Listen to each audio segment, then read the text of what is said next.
Somewhere in a barn right now sits a tractor that has started on the first try for 15 years straight. No drama, no surprises. It just does its job every time the key turns. The owner stopped thinking about it years ago. Meanwhile, a man is standing on a dealer lot right now. He is deciding whether to spend his hard-earned money on paint color and a horsepower number on the hood, or on a touchscreen that looks impressive under showroom lights. One of these men will still be mowing his own field in 20 years. The other might be trading his mistake back in before the first oil change is even due. This list is not built from glossy brochures or dealer talking points. It is built from real owner hour logs and forum threads. It is honest reporting that never makes it into a sales pitch. 10 compact tractors ranked by how few real problems their owners actually report, not by which name looks best on the hood. Somewhere in the middle of this list sits a tractor with hundreds of hard hours on it and barely a scratch to show for it. A record like that makes even longtime tractor people raise an eyebrow. Hold on to that one. First, here are the rules that separate a tractor built to last from one built to look good on a lot.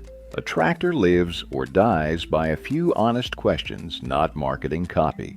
Start with the transmission. Hydrostatic or gear drive, the real question is simple. Does it need a computer to shift or just a lever and a foot pedal? Simple machines break less. They also cost less to fix when they do break. Next, look at the engine and the warranty standing behind it. A company that builds its own engine in-house instead of licensing someone else's design tends to stand behind that engine longer. Yanmar backs its tractors with a 10-year, 3,000-hour powertrain warranty. That is more than triple what Kubota or John Deere offer as standard coverage. This gap is not an accident. A company puts a number like that on paper because it trusts its own build quality. Here is the part most buyers skip past, though. Almost every tractor in this 22 to 25 horsepower class runs a 3-cylinder diesel engine. Most also use a hydrostatic or gear drivetrain that behaves almost the same under normal mowing and loader work. The brand badge on the hood does not change the physics underneath it. What actually separates the reliable machines from the ones filling up forum complaint threads comes down to mechanical simplicity. Does the tractor need an electronic control module, a diesel particulate filter, or a regeneration cycle just to keep running clean? Those systems work fine when they work. Every added sensor and computer is one more thing that can fail. The forums prove it, brand after brand. Not every buyer needs the same tractor, though. A first-time homeowner clearing a couple acres wants something different than a landowner in the south fighting brush all summer. Someone up north dealing with mud and snow wants something different too. The rules above apply to all of them. How much each one matters just depends on the property.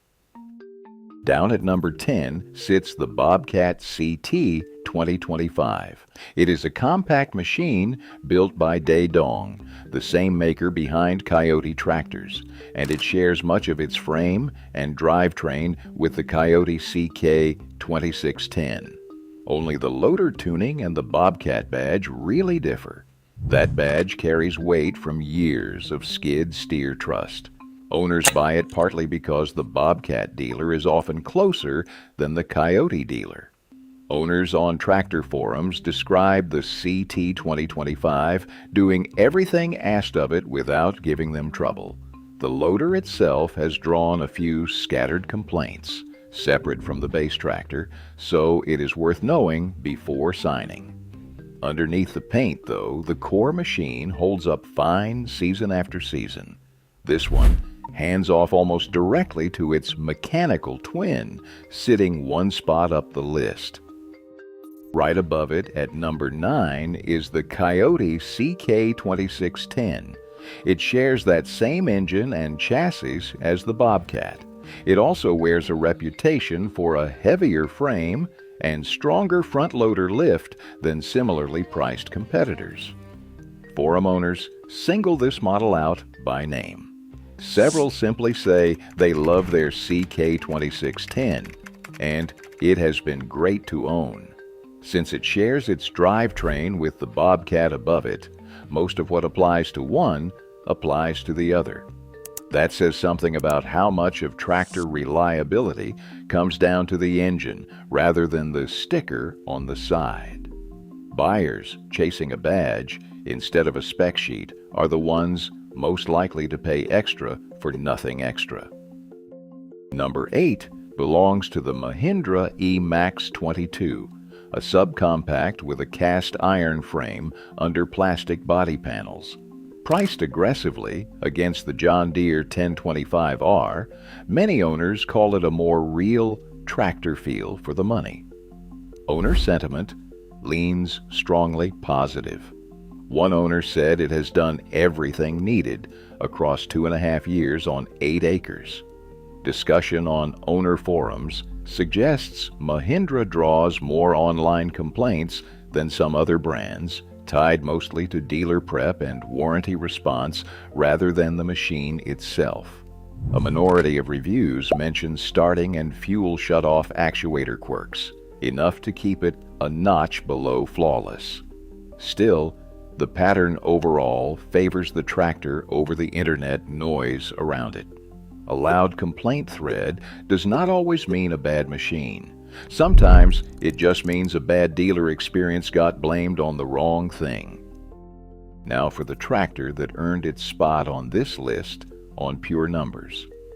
The Massey Ferguson GC 1723E runs an Iseki-built engine. It is a 3-cylinder diesel that Massey Ferguson has used in this subcompact line for years.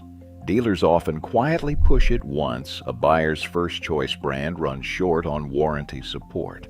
Once buyers see what it can actually do, that pivot usually works out fine. One longtime forum owner logged hundreds of hours of mowing, brush cutting, loader work, and backhoe use. He called the tractor flawless outside of a few worn hoses and a couple of minor part failures along the way. Other owners independently report hundreds of hard hours with no issues at all. That is the kind of number that stops other tractor owners mid-conversation. Buyers who cross-shop this tractor against a similarly sized Kubota often find the Kubota costs noticeably more for a comparable machine. They call the Massey a real workhorse for a fraction of the price. Parts on certain components, particularly the loader valve body, do run higher than competitors. That is a fair trade-off to know about going in. Still, the core numbers here are hard to argue with. This is exactly the tractor a dealer never leads with. It undercuts more expensive machines, sitting further down this very list. Savings like that are exactly why so many owners regret not doing their homework before signing at the dealer lot. Our 20-year compact tractor buying guide breaks down the specs and warranty details that actually predict reliability, and the link is in the video description. Number 7 belongs to the LS Tractor MT125. It is a subcompact running a simple, mechanically injected 3-cylinder diesel. There is no electronic control module packed in to fail down the road. It is priced under comparable Kubota and Deere models. That draws buyers who want fewer things that can break for less money up front. Forum reports describe going well over 100 hours with no real problems. Others report 2 full years of steady use without a single issue. Well-kept used units with light hours often get described as genuinely cared for. The trade-off is real, though. Dealer density and aftermarket parts support trail behind the bigger brands. That is worth weighing before buying in a rural area with a thin dealer network. For a landowner who services their own equipment, that trade-off barely registers. At number 6 sits the Branson 2510H, now built under TYM ownership. Branson's engines come from Kukje, a South Korean company that has built Cummins-licensed diesel engines for decades. Many of these mechanical diesels run without a complex emissions computer to manage. Longtime Branson owners describe simple, low-drama diesels that keep running with basic care. The newer 2510H added a 3-range gearbox that owners describe as a real upgrade over the old 2-range setup. Some owners note the shifting and 4-wheel drive engagement feel a bit less refined than Kubota. That is a fair complaint, but a minor one against an otherwise solid machine. Number 4 is the TYM T25, a subcompact built around a simple, mechanically injected diesel engine and marketed on a straightforward promise that it starts every time the key turns. Owners report going hundreds of hours through mowing, lifting, and snow clearing with only minor wear items showing up along the way. Things like a mower deck idler pulley rather than anything mechanical underneath the hood. Some owners say it started reliably even in sub-zero temperatures. Cold weather starting complaints do show up elsewhere for other brands in this class. This tractor's reputation is built on seasons of steady use, not a single rough morning. Number 3 is the Yanmar SA424, a compact tractor where the engine, transmission, axle, and final drive all come from the same company. No outsourced parts, no licensed components. That level of in-house control is why Yanmar can back its tractors, including the SA series, with a 10-year, 3,000-hour powertrain warranty. It is the longest standard coverage in this entire class. Owners describe long stretches of trouble-free use, some going years without a single issue.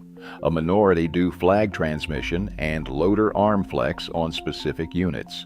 This is precisely why that warranty length matters as real backup rather than just a number on a brochure. Number 2 is the John Deere 1025R, widely reported to be the best-selling subcompact tractor in the country. It runs on a Yanmar-sourced engine wearing a green and yellow badge. Its dealer network is denser than almost anyone else in this class. Years of forum discussion suggest the drivetrain itself rarely fails. The complaint that comes up most often involves cold start smoke. Deere itself describes this as normal, temperature-dependent behavior rather than a mechanical failure. Base models are also commonly described as limiting hydraulics to one function at a time. That means the loader cannot lift and curl at the same time. It is a real design limit worth knowing, not a reliability flaw. Resale value and dealer support alone explain a lot of why this tractor outsells everything else in its class. Plenty of that green paint sells the buyer's own self-image just as much as it sells the machine underneath it. At the very top sits the Kubota L2501, a naturally aspirated 3-cylinder diesel with no diesel particulate filter, no electronic control module, and no regeneration cycle to manage. Tractor forums consistently point to strong reliability, tight build quality, and years of trouble-free running. That same story keeps showing up across years of independent threads from different owners in different states. This is the tractor that proves the pattern running through the entire list. Yanmar's warranty length, Kubota's mechanical simplicity, the Bobcat and Kioti shared platform, and the Massey Ferguson's Iseki-built durability all point back to the same 3 traits. Engines built in-house rather than licensed out. Machines that removed complexity instead of adding it. An installed base large enough that real owner data actually exists to check before buying. None of these 10 tractors won because of a flashy feature or a clever ad campaign. Every single one earned its spot the same slow way, by getting used hard, season after season without giving its owner much to complain about. A record like that is far harder to fake than a paint job or a touchscreen on a dealer lot.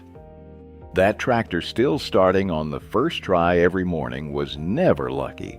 It was built by a company that valued a simple, proven design over flashy extras. Its owner made a choice most buyers never bother making, checking real-hour logs and forum threads before checking the paint job. As for the man standing on that dealer lot, his choice either lines up with everything covered here or it ignores it completely. Either way, the outcome from here is not a mystery anymore. Buying the right tractor was never about impressing a neighbor or matching some idea of a serious landowner. The instinct to trust a plain, well-built machine over a shiny one with a touchscreen was right all along. Now there is real data to back it up. How many hours does the tractor in that barn have on it, and which brand on this list was the biggest surprise? Drop the exact number down below.